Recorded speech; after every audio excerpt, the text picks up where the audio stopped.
Mheshimiwa Mbunge, tumekutana kwa ajili ya hafla inayohusu utoaji wa fedha za mfuko wa jimbo, na mimi nafahamu sio fedha za mfuko wa jimbo pekee yake.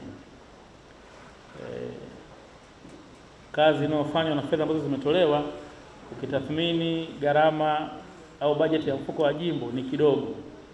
Tunajua kwamba umeongezea fedha nyingi katika jambo hili. Mimi nichukue nafasi hii kwanza kabisa kukushukuru na kukupongeza kwa uungwana. Tumpige makofi mengi sana mbunge wetu. Mheshimiwa Mwenyekiti ametaka kuongea hapa na ameongea sahihi kabisa.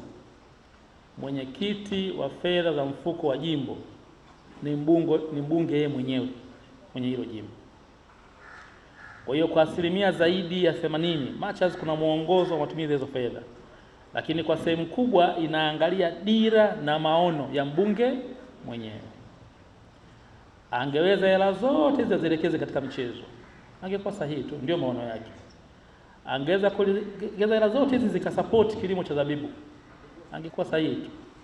Lakini kama kuna sehemu kubwa ya ukombozi wa wanadodoma ili waje washiriki kikamilifu katika sekta ya umma na binafsi na katika shughuli za kijamii katika makao makuu ya nchi, ni kuwekeza katika elimu. Mimi nakupongeza sana, sehemu kubwa ya fedha zako za mfuko wa jimbo na za mfukoni kwako unazielekeza kwenye kuwakomboa wapiga kura wa kesho wa Dodoma, watoto wetu ambao wako mashuleni. Hili ni jambo kubwa sana, ni jambo la ukombozi kwa watoto wetu. Vijana ukimpatia elimu umempatia ufunguo wa maisha.